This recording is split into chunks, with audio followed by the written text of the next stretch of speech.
Hello, this is what happened to me today, and if it happens to you, staying to the end of this video might save you some time and some money. Went out this morning in the car.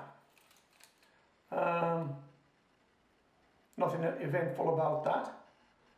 The second time I went to go out in the car, my car keys wouldn't work.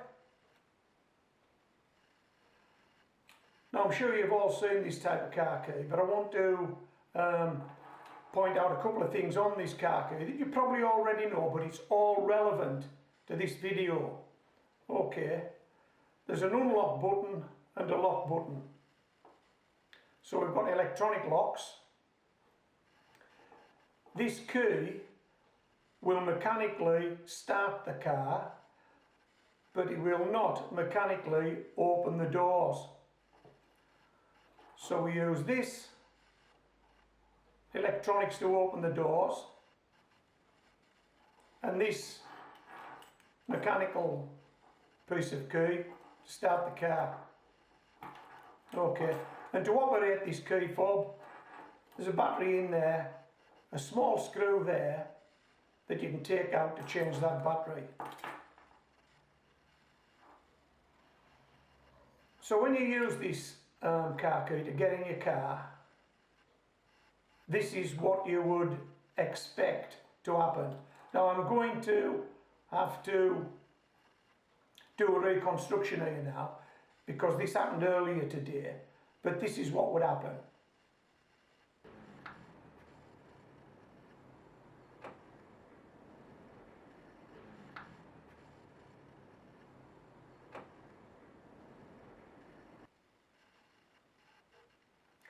Okay, so that's how you get into your car. You press the buttons, the lights flash, you can hear the locks open, you get into your car.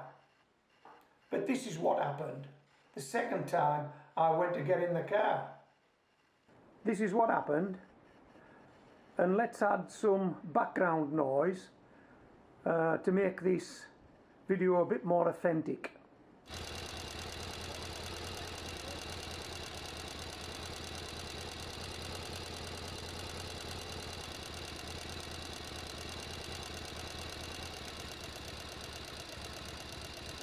Now I've added some background noise there.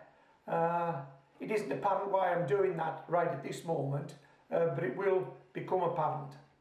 And then when that key didn't work, my initial reaction was, yep, probably the battery's dead. We need to change the battery. But fortunately, I had a second set of keys. So I'd go and get in the car with the second set of keys. And this is what happened.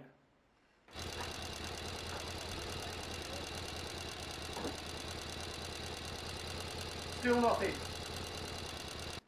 So the second set of keys wouldn't open the car either. And so that made me think, well, surely not both batteries.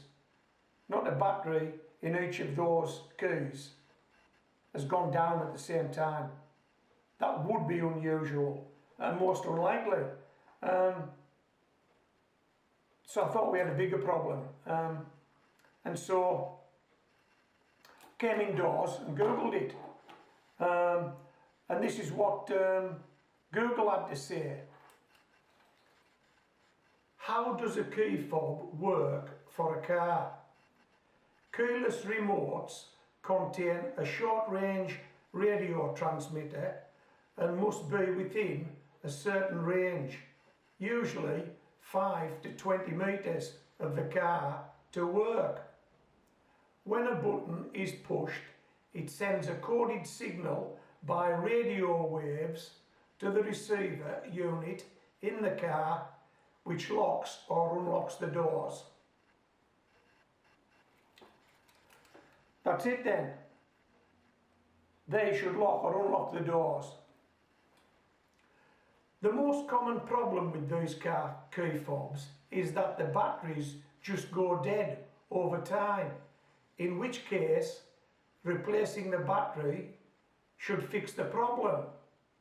take the key fob apart and check for broken contacts or misaligned buttons. Reprogram your remote yourself or have a professional do it. Whoa, hold on, what's this? Reprogram your remote yourself or have a professional do it? What's all that about? I think this is probably above my skill set.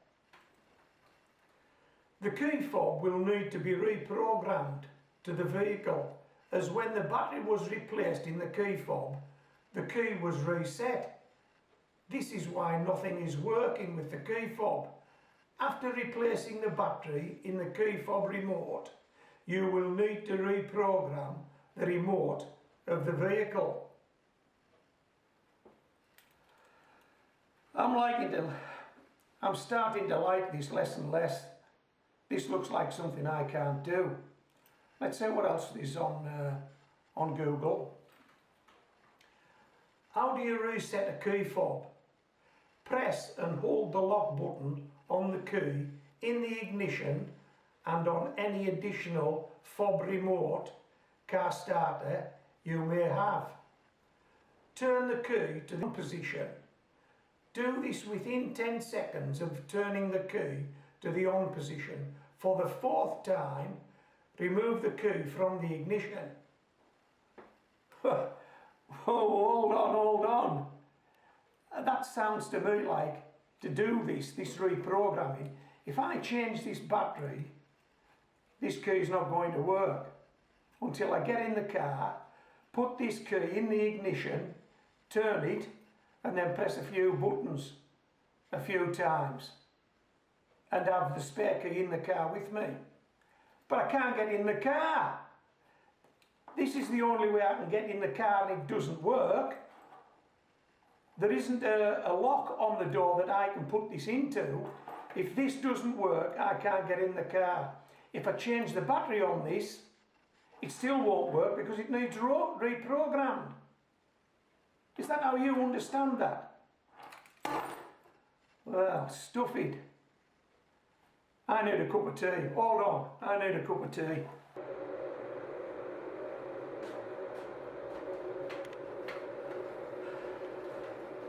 Can you hear the kettle boiling? I've just been standing at my kitchen window. I've just put the kettle on and I can see there's two guys in next door's garden with high-vis vests on and they've got the drain cover off. Chap next door must have a blockage. You remember the noise I put on that short section of video earlier for authenticity? Can you remember that?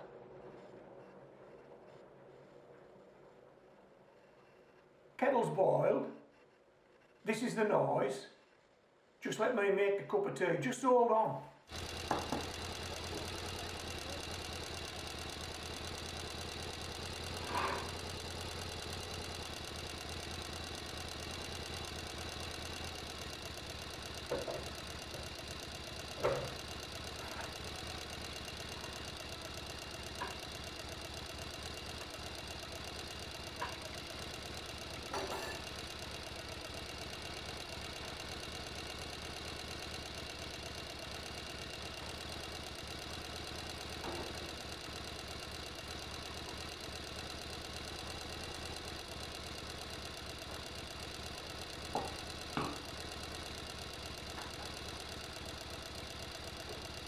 So,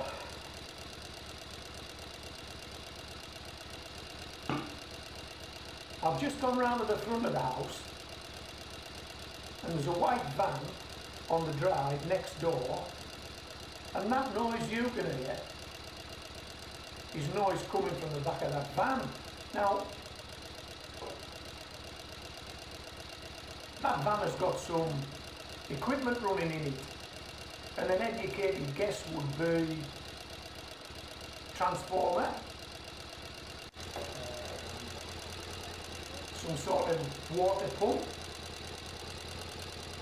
maybe a compressor, I don't know. but there's definitely some equipment running in the back of that van. Is there any chance that that could be affecting the short-range radio signals between my key and my car? Because the keys worked this morning before those workmen turned up. Keys aren't working now, and I can't find a reason for that. There's nothing wrong with the batteries, I don't think. Surely both batteries wouldn't go at the same time. Tell you what we're going to do. We're going to suck this cup of tea and we're going to wait till those workmen get finished. We'll try those guys again.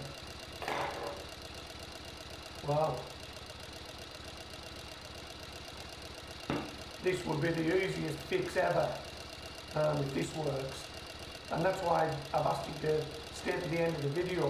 If this works, this should be the first check you make. Your keys will not work. Check that there isn't something out there in the environment that's not usually there that's affecting your short-range radio transmission between your keys and your car.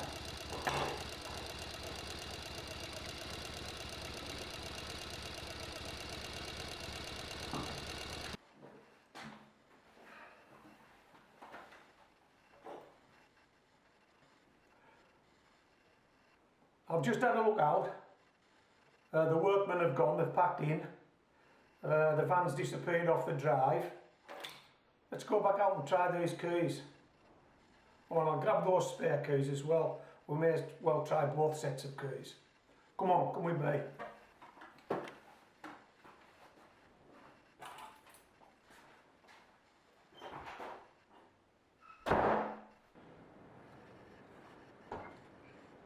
Let's just try these spare keys again.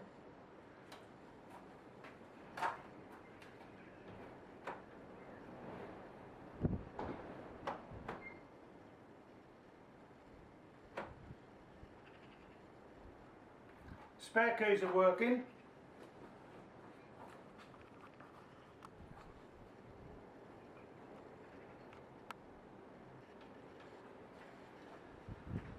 Now let's try my keys.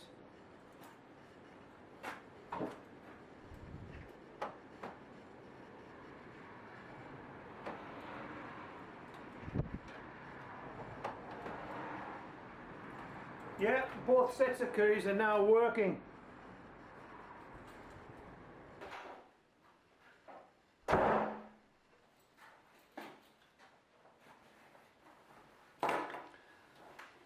Well, that was the result, wasn't it? There's no way I could have got into the car. No way at all.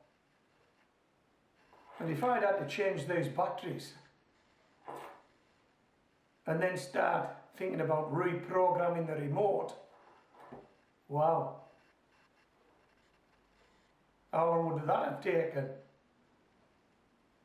How much would it have cost? Because I don't think I could have done it. If you have this, if you have the same problem that I've just had, if your key fob will not open the door on your car, have a good look round. Have a good look round. Fingers crossed, you'll get the same easy result that I've just got. I hope you've enjoyed this video, and I hope you don't have to change the batteries in your fob or do any reprogramming of remotes. This is Homegrown Veg, signing out.